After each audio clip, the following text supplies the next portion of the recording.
Para sa pagsisimula ng pista ni Senyor Santo Niño de Cebu, nagsasagawa ng prosesyon ng mga deboto roon. At live mula sa Cebu City, may unang balita. Si Nico Sereno ng GMA Regional TV, Balitang Bisdak. May buntag, Nico. Mayong buntag, Ivan, dinagsanga ng libo-libo katao ang penitential foot procession na hudyat ng pagsisimula ng mga aktibidad para sa fiesta ni Senyor Santo Niño de Cebu. Alas 3 pa lang na madaling araw, nagsidatingan na sa Fuente Osmeña Rotunda sa Cebu City ang mga tao na lalahok sa foot procession. Bit-bit ang makandila at kani-kanilang imahen ng Senyor Santo Niño para sumali sa penitential walk. Ang ilang mga bata, binihisan pa ng Ala Santo Niño na nakagawian ng ilang mga magulang, panata at panalangin para sa malusog na pangangatawan.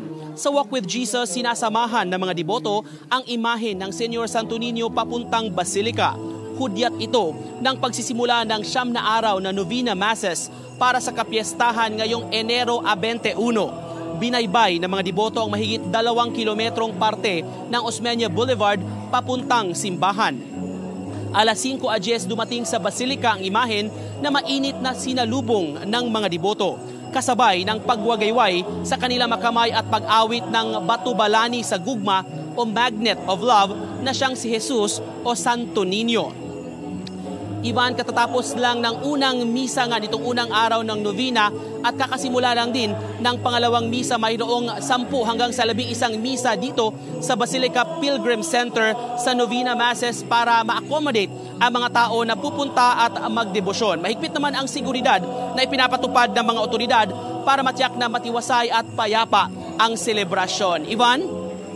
Daghang salamat, Nico Sereno ng GMA Regional TV, Balitang Bisdak.